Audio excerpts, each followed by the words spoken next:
तो हमने कुछ अध्यायों में हम देख रहे हैं कि एक आदर्श राजा का इसमें वर्णन हो रहा है कि राजा को अपने कार्य कैसे करने चाहिए और एक राजा को अपनी प्रजा के प्रति क्या कर्तव्य है और राजा का मूल उद्देश्य क्या है राजा बनने का। ऐसे तो चौथे स्कंद में हम अलग अलग राजाओं की कथा सुन रहे हैं। तो हमने सबसे पहले देखा दक्ष प्रजापति की कथा देखी और उसके बाद फिर हमने ध्रुव महाराज के चरित्र को भी पढ़ा। उसके बाद हम ये पृथु महाराज की कथा को सुन रहे हैं और आने वाले अध्यायों में हम पुरंजन महाराज की कथा को भी सुनेंगे। तो ये जो महान राजा हुए हैं वो राजा भी भगवान की भक्ति में लगे हुए, क्योंकि हर वर्ग का व्यक्ति आज के जमाने में क्या चाहता है कि वो कुछ वरदान या कुछ भगवान की भक्ति करके वो उच्च पद प्राप्त करने का लक्ष्य रखता है। और जब उसको ये उच्च पद प्राप्त हो जाता है, ये उच्च पद जब उसको प्राप्त हो जाता है तो वो भगवान को भगवान की कृपा समझता है। सारा समाज जैसे कहें कि अगर अपने बेटे का अमेरिका में या ऑस्ट्रेलिया में, न्यूजीलैंड में, लंदन में कहीं एडमिशन हो गया, अरे भगवान की बहुत। कहीं उसको अच्छी जगह पे नौकरी लग गई, अरे भगवान की इनके ऊपर कृपा है। तो ये क्या है, ये समाज का एक लक्षण ऐसा हो गया है कि किसी को जीवन का उद्देश्य नहीं पता। और आज हम ऐसी कथाओं को सुनते हैं, जब श्रीमद् भागवतम का हम अध्ययन करते हैं तब हमें पता चलता है कि जीवन का उद्देश्य क्या है। क्या होता है जीवन का उद्देश्य? जब राजा एक अपनी जो एक ऐसी पोजीशन पे है जिसको अपनी इंद्रिय तृप्ति के लिए एक चुटकी बजाता है तो इंद्रिय तृप्ति के लिए सारे साधन उसको उपलब्ध है। लेकिन एक ऐसा राजा बनना चाहिए जो यहाँ पे पृथु महाराज का उदाहरण, यहाँ पे पृथु महाराज की जो कथा चल रही है पृथु महाराज से हम सीख रहे हैं कि इंद्रिय तृप्ति करना ये एक विष के समान है। भले ही ऐश्वर्य सब कुछ, धनाढ़ सब कुछ है, लेकिन फिर भी एक राजा जो होता है वो अपनी प्रजा की सेवा में लगा होता है, ना कि अपनी इंद्रिय तृप्ति करने के लिए। सो बहुत सुंदर तरीके से ये अध्याय में वर्णन हुआ है कि राजा को कैसे होना चाहिए, उसके क्या कार्यकलाप होते हैं, उसको क्या कार्य करने हैं। तो पिछले श्लोक में हमने देखा कि जो साधुगण है वो क्या कह रहे हैं कि हम कितने भाग्यशाली है कि आप जैसा व्यक्तित्व हमारा स्वामी है। आता है ना, यहाँ पे देखो, स्वामी के रूप में प्राप्त किया जिससे हम अपने आप को भगवान के प्रत्यक्ष आश्रय में समझ रहे हैं। हम आपकी अध्यक्षता में कार्य कर रहे हैं, लेकिन आप कैसे हो, एक महान भक्त हो, आप हमारे स्वामी हैं, ये हमारा परम सौभाग्य है। ऐसा लग रहा है सारे ब्राह्मणों को, वैष्णवों को कि हम भगवान की संरक्षण में, भगवान की अध्यक्षता में कार्य करें। क्यों? क्योंकि जो राजा है पृथु महाराज जो है वो भगवान के अनन्य भक्त है। और ये जो शास्त्र के जो निचोड़ है, शास्त्र का जो एसेंस है, उन्होंने उसके अनुरूप अपनी जीवन शैली बनाई है और अपनी प्रजा को भी वैसे ही जीने के लिए बाध्य कर। वही कर्तव्य है सबका। अभी तक हम सुनते आए हैं कि एक जो राजा होता है वो एक भगवान का प्रतिनिधि होता है। प्रतिनिधि मतलब हम लोग हर रोज सुबह गाते हैं ना, साक्षात धरित्वेन समस्त शास्त्रे। जैसे गुरु है वो साक्षात हरि के समान है। तो राजा भी जो है वो भगवान का प्रतिनिधि है, लेकिन कैसा राजा? पृथु महाराज। हाँ, और हम देखते हैं ध्रुव महाराज, ये भगवान के प्रतिनिधि। अगर ये राजा धर्म का पालन कर रहा है, भगवान के आदेशों के पालन कर रहा है और उसके अनुसार अपना कार्य कर रहा है, तो कहा गया है कि वो भगवान का प्रतिनिधि है, एज गुड एज गॉड है।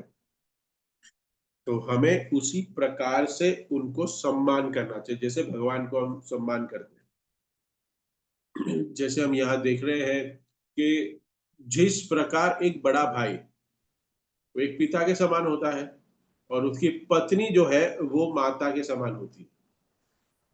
डायरेक्टली वो पिता नहीं है, लेकिन उसकी जो पोजीशन है वो पिता के समान बताई गई है। ये आजकल की जनरेशन में अगर ये समझाने जाए तो ये क्या कह रहे हैं। आजकल तो पिता को पिता का महत्व नहीं दे रहे, तो भाई का क्या करेंगे।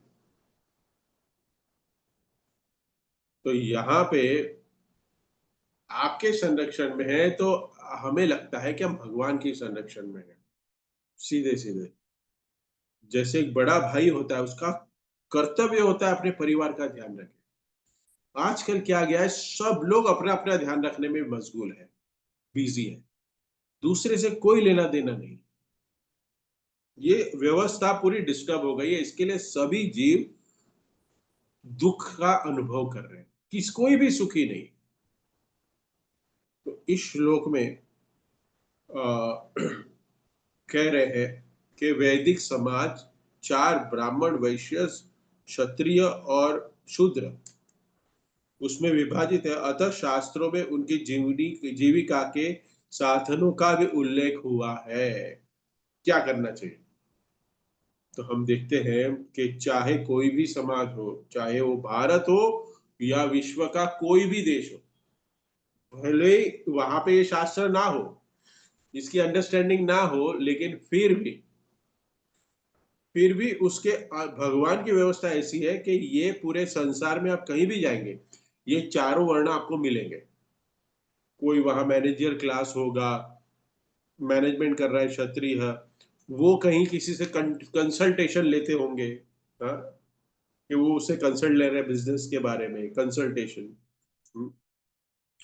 फिर वहां पे गवर्नमेंट भी होगी, जो उसके गवर्नर होंगे या फिर उसके प्रेसिडेंट होंगे या प्राइम मिनिस्टर होंगे। फिर वहां पे एक स्कूल होगा, शिक्षा होगा, हम्म, जो दूसरों को ज्ञान देते हैं, हाँ। तो और उसके पास वहां पे कोई बिजनेस वाले भी होंगे, बिजनेस करते होंगे, और उसके बिजनेस के अंदर काम करने वाले कुछ मिडिल क्लास वो भी होंगे। तो ये चाहे हमें इसका ज्ञान हो या ना हो, समाज को ज्ञान हो ना हो, कोई भी देश स्थान काल हो, ये चार वर्णों में विभाजित होगा ही व्यक्ति, समाज होगा ही। लेकिन ऐसा नहीं है कि उसको ये धर्म का ज्ञान नहीं है, उसको उसको नहीं समझ है तो इससे वो परे है, नहीं। वो विभाजन में आएगा ही, समाज आएगा ही, कोई भी देश हो। लेकिन भारत में ये ज्ञान होने के बाद भी ये आधुनिक जो व्यवस्था है उसके अंतर्गत जो हमें शिक्षा दी जा रही है, वो अलग अलग वर्णों की नहीं मिलती हमें। सबको एक वर्ण बनाया जा रहा है। चैट में लिख के भेजो कौन सा वर्ण बनाया जा रहा है हमें, शिक्षा देके हमें कौन सा वर्ण बनाया जा रहा है।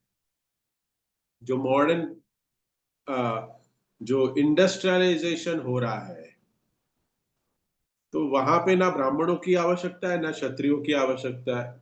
वहां पे आवश्यकता ज्यादा से ज्यादा शूद्र की है। Very good, lower class. तो जितने भी एजुकेशन सिस्टम, भले वो आईबी बोर्ड हो, आईजीसीएसई बोर्ड हो, आईसीएसई बोर्ड हो, एचएसई बोर्ड हो या सीबीएसई बोर्ड हो, ये सब लोग शूद्र बनाने का ट्रेनिंग दे रहे हैं हमें। सिर्फ शूद्र बनाएंगे बच्चों को। हाँ, हाई क्लास लेबर हो सकता है लेकिन लेबर ही लेबर रहेगा। हाँ? आजकल को देखा गया है कि जो शूद्र क्लास होता है, वर्कर कैटेगरी होती है, वो perfectly first shift, second shift, third shift में ड्यूटी करता है। उसकी सेकंड शिफ्ट अगर से फर्स्ट शिफ्ट हो 7 to 3, वो उतना 3 बजे के बाद में 1 मिनट काम नहीं करता। यहाँ पे भी मैं अपने देखता हूँ कि चौराहे पे कुछ लेबर वर्क करने वाले मिलते हैं, वो 9 to 6 ड्यूटी पे मिलते हैं। उनको 9 to 6 ड्यूटी के लिए इतना पैसा चाहिए, लेकिन 6 मतलब 5 55 को वो काम बंद कर देंगे और 6 मिनट को 6 बजे 1 मिनट पे उनको नहीं चलेगा। 6 बजे उनको डॉट 6 बजे उनको अपना पैसा चाहिए कैश और वो निकल जाते। अपनी मजूरी करके निकल जाते। लेकिन जो हाई क्लास शूद्र है, हम बोलेगा हाई क्लास शूद्र, वो क्या करते हैं? वही सैलरी में 12-12, 13-13 घंटा, 14 घंटा काम करेंगे। बताइए। और क्या कहेंगे? मैनेजियरल लेवल पे है हम, प्रभु जी, हम बहुत बड़े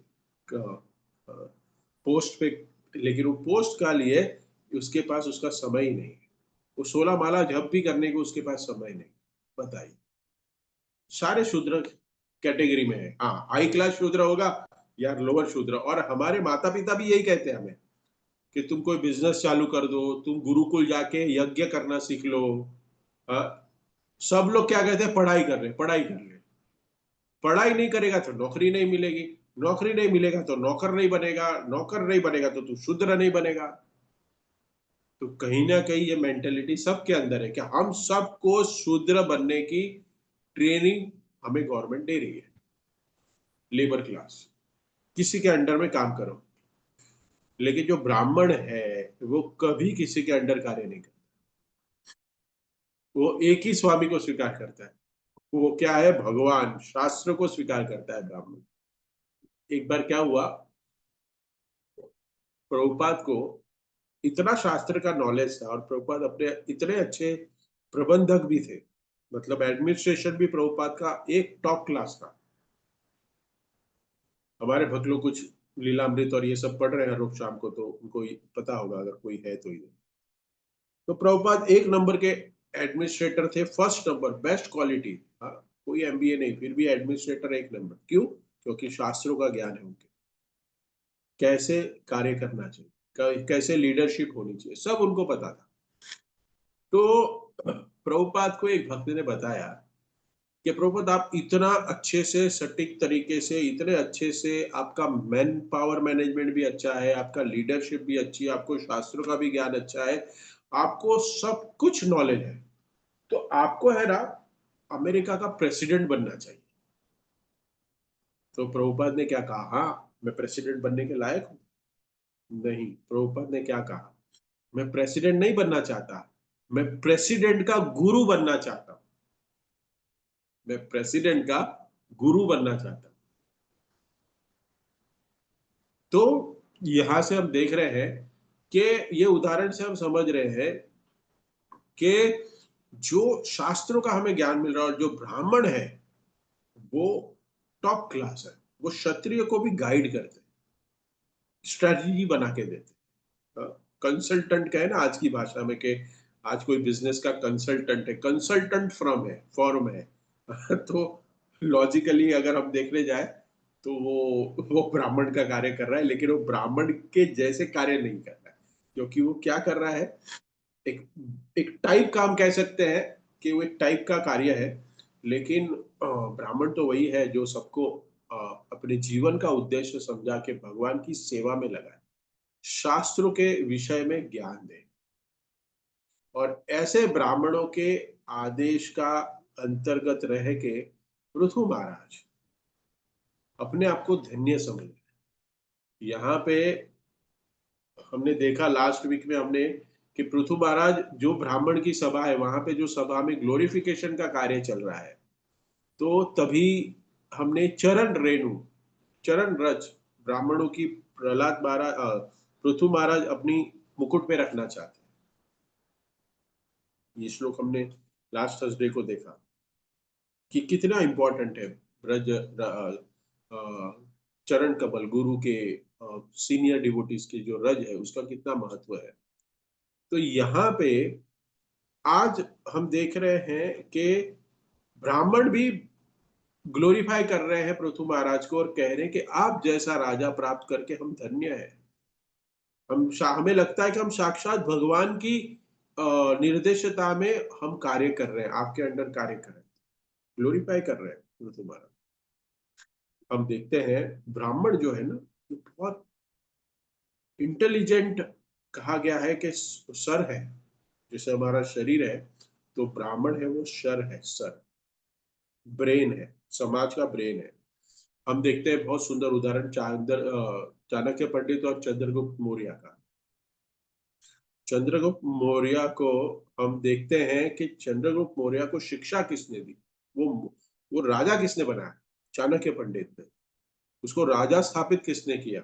जब वो राजा बन गए तो ब्राह्मण को, चाणक्य पंडित को कहते हैं कि मैं आपके लिए महल बनाऊंगा, आप मेरे महल में रहिए, मैं आपके लिए बहुत बड़ा 15 BHK का घर बना के देता हूँ। तो चाणक्य पंडित ब्राह्मण इतने ज्ञानी, वो उसको अस्वीकार करते हैं। उसको ये नहीं, वो ब्राह्मण ये नहीं कहते चाणक्य पंडित के, नहीं मैंने ही तुमको राजा बनाया है, तो मेरे ही सब कुछ है, मैंने ही स्ट्रेटेजी बनाई है, तो मेरा ही वजह से तुम राजा हो, तो तुम्हारी संपत्ति तो मेरी है, चलो मैं भी भोगूंगा। लेकिन चाणक्य पंडित उसको स्वीकार नहीं करते हैं, और वहां उसी गांव में एक छोटी सी कुटिया में वो रहना स्वीकार करते हैं। ये ब्राह्मण के लक्षण है। क्यों? क्योंकि ब्राह्मण जो है वो ऐसी ऐश्वर्यवान चीजों को स्वीकार नहीं करता। नहीं करता। क्यों नहीं करता? कारण यह है क्योंकि जैसे ही वो लोगों से चीजें लेगा और उसके अधीन हो जाएगा, तो बाय डिफॉल्ट उस राजा की बात उसको माननी पड़ेगी। आई होप आप लोग समझ रहे हो। चंद्रगुप्त मौर्य के पहले, उनके पहले जो राजा थे, वो ब्राह्मण का बहुत गुणगान करते थे।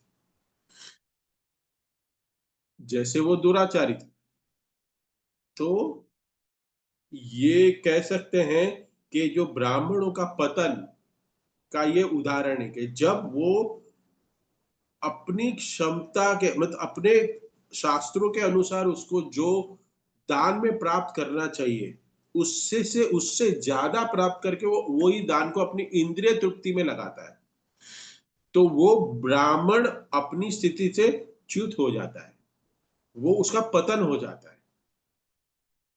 इसलिए बार बार हम देखते हैं कि बहुत सारे ब्राह्मण घूम रहे हैं मार्केट में। मैं जब भी गाड़ी चलाता हूँ तो धोती वाला, कोई शिखा वाला, मुंह में तंबाकू वाला बाइक चलाते हुए ब्राह्मण दिख जाता है। हाँ। लेकिन एक असली ब्राह्मण जो है, जो हमारे वैष्णव संप्रदाय में ब्राह्मण है, जो हमें प्रभुपाद ने जिस ब्राह्मणों को गुणों को अपनाने के लिए कहा और जो अपना ब्राह्मणत्व तो संभाले हुए हैं, वो सबसे बड़ा ब्राह्मण का गुण है कि वो कभी दान मांगता नहीं। वो अपने वेतन को, दान को, हाँ, वो ठहराता नहीं है कि मुझे ये यज्ञ करना है, कितना लोगे, अच्छा इसका इतना 11,000, इसका 15,000, इसका 20,000, इसका शादी करने का 51,000, नहीं, कभी ऐसे नहीं। जो आप दोगे उसको वो स्वीकार करता है खुशी खुशी। और इसमें वाइस वर्सा भी है कि उसको हमने दे दिया, देखो नाखुश होकर चलेगा, लेकिन उसके जो कार्य किए हैं, उसने जो अपनी अपना समय दिया है और उसका जो ज्ञान है, एक एक यजमान को भी उस ब्राह्मण को उसके अनुरूप उसना दान देना चाहिए। नहीं कि हम 101 रुपया देके भेज दे, 501 रुपया देके भेज दे, नहीं, अनुरूप ज्ञान देना चाहिए। क्योंकि हम तो बहुत सारा पैसा कमा के रखते हैं हमारे पास, हमारे जीवन के सिक्योरिटी के लिए, हमारे बच्चों के सिक्योरिटी के लिए, इंश्योरेंस के लिए, हाँ, आपातकालीन बहुत सारी ऐसी समस्याओं के लिए, उसके लिए तो बहुत बड़ा अमाउंट रखते हैं। लेकिन जब भगवान की सेवा में, ब्राह्मणों की सेवा में आता है, तब हम बहुत ही सोचने लगते हैं। इसलिए मैं बार बार कहता हूँ, Krishna doesn't see what you have given to him. भगवान ये नहीं देखते आपने क्या दिया है, भगवान वो देखते हैं वही what you have kept in your back pocket. आपने अपनी पॉकेट में, पीछे वाली पॉकेट में क्या रखा है वो देखते हैं। उससे उससे पैरामीटर डिसाइड होता है कि आप कितने सरेंडर। हम और एक उदाहरण लेते हैं ब्राह्मण का, भगवान वामन देव, बलि महाराज। बलि महाराज के पास सब कुछ लेने के लिए आए भगवान, लेकिन गुरु है जो शुक्राचार्य क्या कह रहे हैं? वो कह रहे हैं कि ये विष्णु है, छल से आपसे सब कुछ ले लेगा। इसको वर मत दो, मना कर रहे थे। तो इसमें भाव क्या था शुक्राचार्य का कि अगर बलि महाराज का सब कुछ छूट जाएगा तो मेरे लिए क्या रहेगा? अगर मेरा राजा ही भिखारी हो गया तो भिखारी राजा का मैं ब्राह्मण बन के, मैं गुरु बन के मुझे क्या मिलेगा? मेरी दुकान कैसे चलेगी? तो ब्राह्मण ऐसे नहीं होते। ब्राह्मण मतलब उसको चिंता कोई नहीं है कि मेरा क्या होगा। वो शास्त्र, साधु और गुरु उसके अनुसार उसका व्यवहार होगा। उसका परिणाम कुछ भी हो सकता है। उसकी मृत्यु भी हो जाए समझो, लेकिन वो सत्य का ही साथ देगा। जैसे हम स्कूल में पढ़ते हैं, हाँ, हम स्कूल में बहुत सारी गलत चीजें हमें सिखाते हैं, बहुत सारी गलत शिक्षाएं हैं। वो टीचर जो है ना, वो भी जानता है कि गलत पढ़ा रही हूँ, लेकिन क्या मिलता है उसको? टीचर को वेतन, उसको पढ़ाने का पैसा मिल रहा है। गलत है। जैसे हम डार्विनिज्म पढ़ते हैं, बिग बैंग थियरी पढ़ते हैं, हाँ, फिर हम देखते हैं कि हम बंदर से आ गए, हम बंदर थे। तो ये टीचर भी है ना, विश्वास नहीं करता। टीचर कभी कभी शाम को वो मंदिर जाती होगी, या फिर वो मार्गशीर्ष महीना आएगा तभी है ना, वो गुरुवार करती होगी। हाँ, देवी देवताओं को पूछती होगी वो टीचर। हाँ। हाँ। लेकिन क्या करें? हम ये भक्ति का मतलब ये सारे विधि विधान को पालन कर, लेकिन हमें जो सिखाया गया है, हमें जो बताया गया है एजुकेशन सिस्टम में, वही हम सिखाएंगे क्योंकि हमें वेतन मिल रहा है। तो वो चीटिंग कर रहे हैं। वो अपनी ड्यूटी नहीं कर रहे हैं, वो चीटिंग कर रहे हैं। उसका कर्म बंधन लगेगा उनको। तो स्कूल कॉलेज में जब होते हैं, स्टूडेंट होते हैं, तभी हमें नास्तिक बनाया जाता है। हमारी ट्रेनिंग ही ऐसी दी जाती है कि आपको भगवान में विश्वास नहीं करना, क्योंकि आप बंदर की औलादे हैं। क्या है? आप बंदर की औलाद है। तो हमें विज्ञान में सब कुछ बता दिया है, लेकिन फिर भी हम उसको नहीं समझ पाते। तो टीचर्स, हम सब जानते हैं टीचर्स, वो व्यक्तिगत जीवन में वो अस्वीकार कर रहे हैं, लेकिन वो दुनिया को शिक्षा दे रहे हैं। क्यों? क्योंकि वो उसके विपरीत कार्य करेंगे तो उनको नौकरी से निकाल दिया जाएगा। तो उनकी जीविका का जो आधार है, वो सैलरी, वो वही एजुकेशन से आ रही है। तो यही देखना है हमें कि यहाँ पे वो हमें चीट करते हैं। तो ये ब्राह्मण का कर्तव्य नहीं है। टीचर्स एक ब्राह्मण की तरह ही है, लेकिन फिर भी क्या हो रहा है? चीटिंग हो रही है। उनको क्या शिक्षा देनी चाहिए? उनको शिक्षा शिक्षा देने के टाइम पे जो साधु शास्त्र और भगवान ने कहा है वही कहना चाहिए, लेकिन वो कर नहीं रही है। तो इस प्रकार से हर एक वर्ण के अपने अपने कर्तव्य है। शास्त्रों के निर्धारित हर एक वर्ण के कर्तव्य है। भगवत गीता में एक श्लोक है जो हम 18.47, श्रेयान् स्वधर्मो विगुणं परधर्मात् स्वनुष्ठिताम् स्वभाव नित्यम कर्म कुर्वन् कुर्वन् प्रोति किल्बिषम्।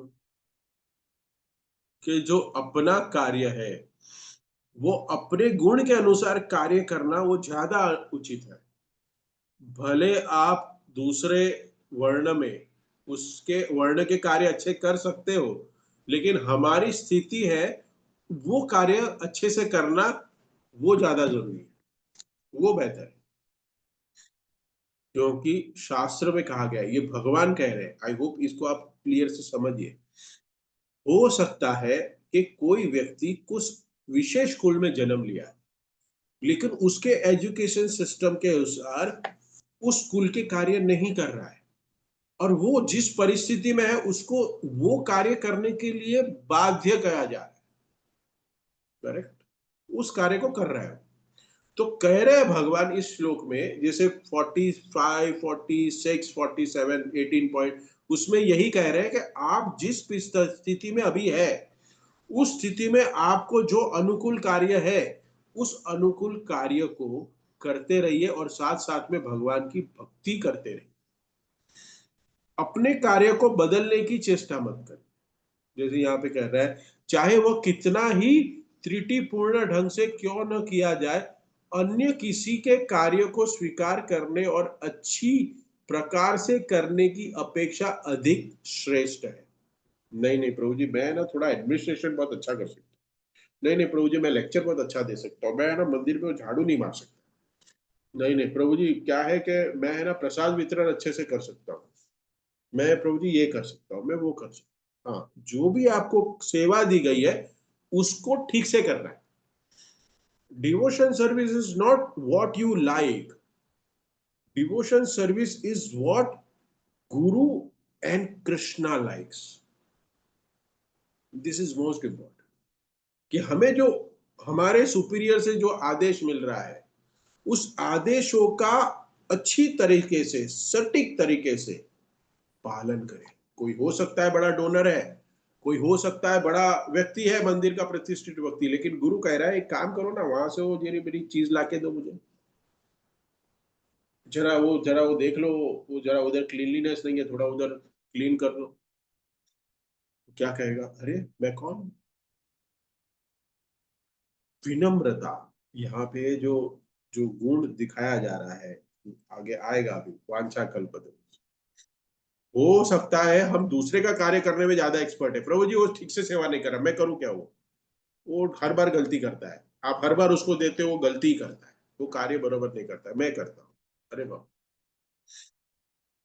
हमारे वर्ण और हमारे जो गुरु ने हमें दिए हैं उसके अनुसार हमें कार्य करें, अच्छे तरीके से वो करने की कोशिश करें।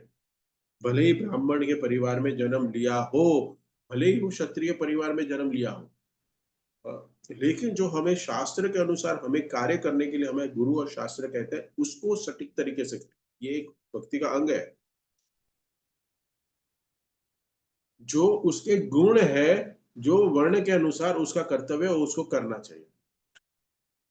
हम देखते हैं कि किसी का स्वभाव है वो शूद्र जैसा है, लेकिन उसको पोस्ट क्या मिली है? नगर सेवक बन गया है, एमएलए बन गया है, एमपी बन गया है, क्षत्रिय की मैनेजमेंट की सेवा कर रहा है। तो क्या होगा? जो सा स्वभाव है वैसे अनुसार वो परिस्थिति चलेगी, उस बुद्धि से कार्य करेगा। और समाज में क्या है, उत्पात मचता है। देखिए अभी का लाइव एग्जांपल, नेपाल। हाँ, 2 दिन से न्यूज चल रही है ना, नेपाल में क्या हो रहा है। हाँ, राजा बन के बैठे हैं, मिनिस्टर बन के बैठे हैं, और लेकिन क्या कर रहे हैं? प्रजा का शोषण कर रहे हैं। आज प्रजा ने क्या कर दिया? प्रोटेस्ट कर दिया, मार दिया, भाग गए। ऐसा एक देश के साथ नहीं हुआ है। आप अगर देखोगे 2 साल में श्रीलंका के साथ हुआ, बांग्लादेश के साथ हुआ, अभी नेपाल। और इंडिया सबसे डेंजर में है, क्योंकि सब आसपास की कंट्री है और दिन नजदीक नहीं है। अगर हम शास्त्रों को छोड़ के एकदम विपरीत तरीके से अगर हम कार्य किए, इसलिए इस्कॉन के हर एक भक्त को ये सोच के कार्य करना चाहिए, अपने देश को बचाने के लिए, अपनी प्रजा को बचाने के लिए प्रचार करना चाहिए और ज्यादा से ज्यादा लीडर्स लोग तक पहुंचना चाहिए। अभी आप देखते हैं, अगर आप लोगों को पता है कि नहीं, दिल्ली में सारे मंदिरों ने मिलके एक यूट्यूबर्स, जो अच्छे अच्छे यूट्यूबर्स हैं, जो जो अपने शास्त्रों के अनुसार हो सकता है या फिर नॉलेज फुल और हमारी हिस्ट्री को जो दिखा रहे हैं अपने यूट्यूब चैनल से, उन सबको अवार्ड दिया, सारे बड़े बड़े यूट्यूबर्स को। इस्कॉन ने, इस्कॉन यूट्यूबर समिट हुआ वो, तो जिसमें दिल्ली के चीफ मिनिस्टर भी आए थी, माता जी, और सब लोग आए थे। बहुत बड़ा इवेंट। क्यों कर रहा है ये? क्यों कर रहा है ये इस्कॉन? ये कार्य क्यों करा रहा है? ये देश को बचाने के लिए इस्कॉन सबसे बड़ा कार्य कर रहा है। जो दुश्मन फिजिकली बाहर है उसको आर्मी रोक रही है, लेकिन जो दुश्मन हमारे अंदर पल रहा है, हमारे विचारों के साथ पल रहा है, उसको दमन करना, उसको नाश करना, उसको ट्रांसफॉर्म करने का कार्य इस्कॉन कर रहा है। क्यों? क्योंकि शास्त्रों का ज्ञान है, हर एक भक्त लगा हुआ है उसके लिए। आजकल सारे नेता अपने पर्सनल इंटरेस्ट को आगे रखते हैं। पर्सनल इंटरेस्ट, पर्सनल इंटरेस्ट था सभी चीफ मिनिस्टर, सभी कहते हैं बांग्लादेश, ये नेपाल, सबको क्या है, अपने अपना पैसा बना रहे और सब भाग गए दूसरे देश। देखिए, ऐसे राज्य नहीं चलता है। शास्त्र नहीं पढ़ रहे, पढ़ना चाहिए पृथु महाराज की कथा, पुरंजन महाराज की कथा, जड़ भरत की कथा, ध्रुव महाराज की कथा, कैसे राज्य करना चाहिए। ऐसे राज्य करेंगे तो सब लोग सुखी रहेंगे। यहाँ नेताओं का भी वर्णन होता है। सब लोग अपना पर्सनल इंटरेस्ट के बारे में सोच रहे हैं, मेरा क्या फायदा होगा। लेकिन जो आज का तात्पर्य में प्रभुपाद ने जो श्लोक लिखा है, वैष्णव का गुण है, वो पर्सनल इंटरेस्ट को देखता ही नहीं है। क्षत्रिय का कर्तव्य भी नहीं है, ब्राह्मण का कर्तव्य भी नहीं है वो। हाँ, अंडरस्टैंडिंग जो है ना, शास्त्र सर्वोपरि, ये हमें समझना चाहिए। आज के समय में सब लोग अधिकार के लिए लड़ रहे हैं। सब लोग अधिकार के लिए लड़ रहे हैं। जो नेपाल में भी प्रोटेस्ट हो रहा है, क्या कर रहे हैं। अभी हमने गणपति के समय देखा, हमारे आजाद मैदान में कुछ मराठी भाई लोग बैठ गए धरना देके अधिकार के लिए, गवर्नमेंट्स के राइट्स, ह्यूमन राइट्स, ये सब मांग रहे हैं। सब लोग राइट्स के बारे में बातें करते हैं, लेकिन अब कब चर्चा करेंगे हमारी ड्यूटीज के बारे में। हम हमारी ड्यूटीज को ठीक से निभा रहे हैं। हमारे कर्तव्य क्या है इस समाज के प्रति, इस देश के प्रति, हमारे घर के प्रति, हाँ, हमारे खुद के प्रति। कोई नहीं चर्चा करता इस पे। सब लोग राइट्स चाहते हैं, मेरा अधिकार चाहिए मुझे। राइट्स कब आती है, जब वो डिजायर करता है। जो भी हमें कुछ मिलता है वो डिजर्व करते हैं, तब हमें डिजायर हमारी कंप्लीट होती है। आप समझ रहे, डिजर्विंग कोई हो ना हो, लेकिन राइट्स के बारे में अपनी डिजायर को एक्सप्रेस करता है। अरे भाई, डिजर्व तो हो जाओ। अरे प्रभु जी, ठीक है, अलग है, मैं उस मैटर पे नहीं जाऊँ। बीच में एक अ, मैं बहुत सीनियर ड्यूटीज का एक लेक्चर सुन रहा था। तो कह रहे थे कि शिष्य तो बन गए, शिष्य तो हम बन गए, सब लोगों ने दीक्षा ले ली और शिष्य बन गए, लेकिन शिष्यत्व प्राप्त करना बहुत मुश्किल है। उसके लिए कार्य करने चाहिए। शिष्यत्व प्राप्त करने के लिए हमने एक्सप्रेस की, प्रभु जी हमें दीक्षा चाहिए, हम ये महाराज जी से दीक्षा लेंगे, इनिशिएटेड हो गए, दीक्षित हो गए, शिष्य बन गए। लेकिन अब हमारा सबका कर्तव्य है कि हम शिष्यत्व का पालन करें, हम शिष्यत्व ग्रहण करें। शिष्यत्व क्या है, आप एंड में क्वेश्चन पूछ लीजिएगा, लेकिन सब लोग ज्ञानी है और रोज श्रीमद् भागवतम पढ़ रहे हैं तो उनको पता होगा क्या है। ड्यूटीज हमारी वर्णाश्रम व्यवस्था में हम देखते हैं, क्षत्रिय बहुत ऑपुलेंट लाइफ जीता है, और वहां पे भी हम देखते हैं कि वो ऑपुलेंट लाइफ जी रहे थे नेपाल में। फिर देखते हैं वो कहते हैं, हम लोग हर हर देश में ऐसे ही चल रहा है। राजमहल होता है, बहुत बड़ा महल होता है, घर होता है, लेकिन उसका कार्य भी वैसा है, पूरे राज्य को प्रोटेक्शन दे रहा है। हम्म, और कैसे उसका कर्तव्य है और उसको कैसे जीना है वो सिखाता है, तो सब ठीक है। लेकिन वो जब अपने ही जेब भरता है तो ऐसे प्रॉब्लम हो जाते हैं। लेकिन कोई भी शास्त्र के अनुसार कार्य कर ही नहीं रहा है। जाके नेपाल के राजा को इस भागवतम सेट कोई दे के आ जाए, उसको पढ़े, पढ़ने की कोशिश करे वो, और उसके बाद पढ़ने के बाद भी उसका कुछ तो भी अपने जीवन में अनुरूप ज्ञान ले, अपने जीवन को ट्रांसफर करे। कल ही मैं शाम को जब बता रहा था अपने ग्रुप में कि हमारे पास सारे शास्त्र तो है। एक बहुत सुंदर उदाहरण था कदम कानन महाराज का, मैं आप लोगों को बताना चाहूंगा, अब ये कनेक्शन में आ गया इसके लिए। ये जो शास्त्र है ना, वो रेसिपी बुक की तरह है। क्या है, रेसिपी बुक। सब बहुत सारी माताएं हैं, वो तो सब माता जी ऐसी है कि उनको रेसिपी बुक की जरूरत नहीं थी, लेकिन आजकल की जो जनरेशन है वो रेसिपी बुक मोबाइल के वीडियोस देख के खाना बनाती है। Sorry if I am offending anyone.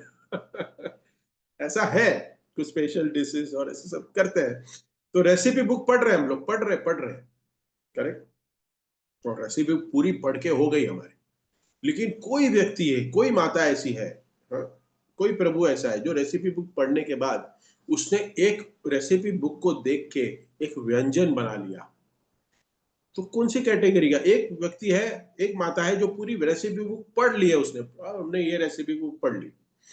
Higher taste हमारी इस्कॉन की भी एक रेसिपी बुक है, विदाउट ऑनियन गार्लिक कैसे खाना बनाना चाहिए, खास करके नए भक्तों के माता जियों को, नई भक्त जो जुड़ रहे हैं वो फैमिली को ये प्रॉब्लम होता है, प्रभु जी ये ऑनियन गार्लिक के बिना तड़का कैसे लगता है, ये समझ में ही नहीं आता। फिर हम ट्रेनिंग देते, लक्ष्मी प्रिया के साथ जाओ, घर पे आ जाओ, थोड़ा अपनी बीवी को भेजो, हम सिखा देंगे कैसे करते हैं। हम्म, तो देख रहे हैं कि कोई व्यक्ति पूरी रेसिपी बुक पढ़ लिया है, और लेकिन एक व्यक्ति जो है, एक माता ऐसी है जिसने एक रेसिपी बुक पढ़ी, एक रेसिपी पढ़ी और उसके हिसाब से उसने व्यंजन बना लिया। तो कौन सा महान व्यक्ति होगा, कौन सा कैटेगरी आपको लग रहा है कि वो ज्यादा इंपॉर्टेंट? ऑब्वियसली आंसर यही आएगा, सेकंड कैटेगरी। तो वैसे ही शास्त्र तो हमारे पास है, लेकिन शास्त्र के अनुरूप पढ़ के अपनी जीवन शैली चलाना, ये सबसे इंपॉर्टेंट ज्ञान है जो हम भूल जाते हैं। प्रभु जी मेरी भगवत गीता पढ़ के हो गई, अच्छा, वेरी गुड, 16 माला कर रहे हो? नहीं प्रभु जी नहीं हो रहा है। शास्त्र के अनुसार अपने जीवन को थोड़ा कॉम्प्रेस करके भगवान की सेवा में ज्यादा समय दे रहे हो? नहीं प्रभु जी इतना काम लगा हुआ है, क्या करें, इतना भागना पड़ता है, इधर उधर है, वो हम चाहते हैं करना लेकिन होता नहीं है। अरे तो फिर कैसा, तो कौन सा शास्त्र पढ़ा आपने? नहीं पढ़ा। शास्त्र के अनुरूप तो कुछ कार्य किया नहीं, तो रेसिपी बुक पढ़ ली है, लेकिन रेसिपी बनाना आता नहीं है, खाना बनाना आता नहीं, तो क्या फायदा? तो ये बुक पढ़ के क्या फायदा? करेक्ट। पति भी घर पे यही बोलेगा ना, अगर पत्नी बोला कि मैंने पूरी आज है ना क्या किया, घर पे थका मारा आया पति, और बोला आज क्या क्या किया, आज मैंने पूरी रेसिपी बुक पढ़ ली, आज क्या मैंने एक एक रेसिपी पढ़ी है। पति पूछेगा लेकिन उसमें से बनाया क्या? बनाया नहीं है मैंने कुछ। भगवान भी यही कहेंगे, गुरु भी यही कहेगा, भागवतम लेके आ गए, शास्त्रों को लेके आ गए, घर पे अच्छा लाइब्रेरी बना दिया, लेकिन अपने जीवन में क्या परिवर्तन लाए? हाँ, नहीं वो करना बाकी है प्रभु जी, अभी तो अभी हमारी रिस्पॉन्सिबिलिटी बहुत है, और रिस्पॉन्सिबिलिटी के पीछे एक बार थोड़ी रिस्पॉन्सिबिलिटी कम हो जाए फिर सब ठीक हो जाएगा। यही जीवन में हम लगे हुए हैं हम सब लोग। तो जीवन के उच्चतम, एकदम उच्चतम स्तर के ऊपर जाने के लिए राजा का एक बहुत बड़ा, कह सकते हैं कि हाथ नहीं पूरा शरीर होता है, वो संरक्षण प्रदान करता है, और इसके लिए वो क्या करता है, सब कुछ फैसिलिटी प्रोवाइड करता है जो पृथु महाराज कर रहे थे। यहाँ पे कर की भी बात आ रही है, हमारा अभी कर कम हो गया।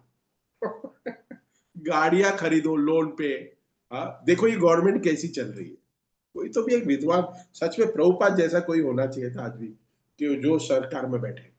हाँ, गाड़ियों पे जीएसटी कम कर दिया, लोग गाड़ियां ज्यादा खरीद रहे हैं, गाड़ियां खरीदेंगे तो लोन पे लेंगे, और जैसे लोन की रिक्वायरमेंट बढ़ेगी, लोन आएगा, तो क्या है वो काम करेगा, क्योंकि हर महीने जैसी सैलरी आती है तो पहले होम लोन चला जाता है, फिर कार लोन चला जाता है, फिर पर्सनल लोन चला जाता है, फिर एजुकेशन लोन चला जाता है, फिर ये ये बिल्स चले जाते हैं, इलेक्ट्रिसिटी बिल चले जाते हैं, हमारे मेंटेनेंस बिल चले जाते हैं, अरे क्या क्या रह चला जाता है।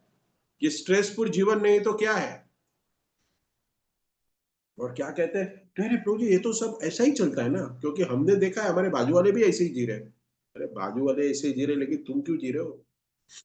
क्षमता के अनुसार अपनी लाइबिलिटीज बढ़ा दोगे तो स्ट्रेस में ही रहेंगे और भागते रहेंगे जिंदगी भर। मैंने देखे हैं लोगों को 12-12 घंटे काम करने के बाद फ्रीलांसिंग काम करते हैं, पूछा भाई क्यों कर रहे हो, वो थोड़ा साइड इनकम आ जाता है, अरे क्यों चाहिए? वो क्या है कि लोन लिए ना, अरे लोन क्यों ली? बड़ा घर चाहिए था, क्यों चाहिए? 1 BHK में रहना चाहिए था, 1 रूम किचन में रहना चाहिए था, 4 4 BHK 5 5 BHK लेके बैठे, एक घर नहीं, दो घर नहीं, चार घर लेके बैठे, लोन पे लेते ही जा रहे, लेते ही जा रहे, फिर क्या होगा? हाँ, जो समाज में लीडर्स हैं वो ऐसे, वो उसका कर्तव्य है कि हमें समझाए, लेकिन वो समझा ही नहीं रहा है, वो हमें प्रमोट कर रहा है। होम लोन कम कर दिया, इंटरेस्ट रेट कम है, हाँ? और कार लोन का इंटरेस्ट कम कर दिया, जीएसटी कम कर दिया, ऐसे सब ऐसी फैसिलिटीज बना रहे कि हम फंसे रहे। हम क्या प्रयास करना चाहिए हमें? हमें इस भगवत भक्ति करके हमें इस चुंगल से फँसना चाहिए। इसलिए भक्तों को है जो एटलीस्ट नित्यम भागवत सेवया, कंठी माला, दीक्षित और ये जो हमारे नियमों को पालन कर रहे हैं, उनको इस चक्कर में नहीं फँसना चाहिए और ना दूसरों को फँसाना चाहिए। अ, ना दूसरों को फँसाना चाहिए कि प्रभु जी ये देख लो, कभी मैंने देखा है ये। मंदिर में आके भी है ना बिज़नेस की बातें करते हैं। ये प्रभु जी ये स्टॉक अच्छा है, ये इन्वेस्टमेंट अच्छा है, ये करना चाहिए। नहीं, बचे रहो इससे। जीवन का उद्देश्य हमारा क्या है कि भगवत भक्ति करके हम भगवत धाम चले जाएं, क्योंकि आगे आने वाला जो समय है ना, वो बहुत ही दुर्मिल है, वो बहुत ही कह नहीं सकता मैं, घोर है घोर। देख ही रहे हम लोग कि अभी क्या चल रहा है। अभी देखो सारे नेता लड़ रहे हैं एक दूसरे के साथ, अमेरिका इंडिया के साथ, इंडिया चाइना के साथ।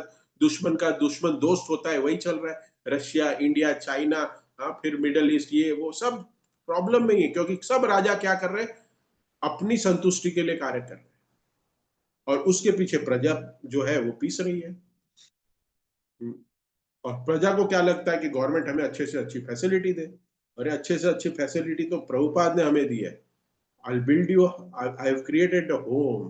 क्या बनाया प्रभुपाद ने? एक अच्छा ऐसा घर बनाया जिसमें सारा संसार रह सके। हम्म, अच्छे से खिचड़ी प्रसाद खा सके, 2 टाइम, 3 टाइम, जितना चाहिए आपको। भगवान की सेवा करो।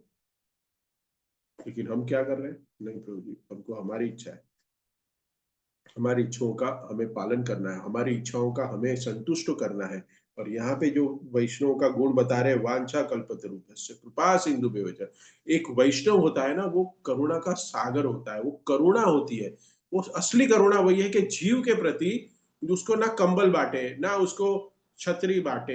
हाँ, अभी कंबल का समय आ गया, अभी छतरी का समय खत्म हो गया, अभी कंबल आएंगे 1 महीने के, मिलेंगे सब।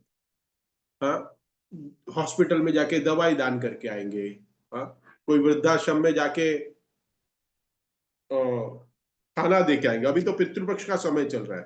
हाँ, अभी तो नया फैशन निकला है, पैसा इकट्ठा करना, डोनेशन कलेक्ट करना भी एक बिजनेस हो गया। मैं देखता हूँ यूट्यूब पे डोनेट कार्ड, एक वेबसाइट आ गई, उसमें अलग अलग एनजीओ पैसा इकट्ठा करते हैं। बताइए, अधोगति है।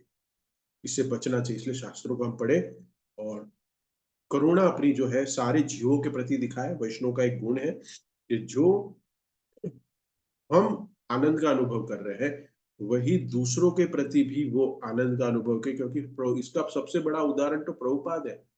हाँ, सारी इच्छाओं को पूर्ण करने वाले, लेकिन कौन सी इच्छाओं को पूर्ण करते हैं भगवान? राजा भी यहाँ आ रहा है कि राजा को सारी प्रजा की इच्छाओं को पूर्ति करनी चाहिए, लेकिन क्या इच्छा होनी चाहिए? गाड़ी, बंगला, मकान, ये तो चाहिए ही, लेकिन उसमें लग्जरी चाहिए तो नहीं इच्छा पूरी होगी। हाँ, आपको खाना चाहिए तो हाँ मिलेगा, लेकिन अगर उसमें चीज और पनीर चाहिए तो प्रॉब्लम है। हाँ, घर तो मिलेगा आपको, लेकिन घर के अंदर अगर 5,000 स्क्वायर फीट का बंगलो चाहिए तो प्रॉब्लम। ऐसी इच्छाओं को राजा पूर्ति नहीं करेगा। और यही बता रहे कि राजे का कर्तव्य है कि प्रजा की इच्छाओं का पूर्ति करे, लेकिन कैसी इच्छा? कृष्ण भावना भावित। मेरी इच्छा है कि मैं भगवान की ज्यादा से ज्यादा सेवा कर पाऊं।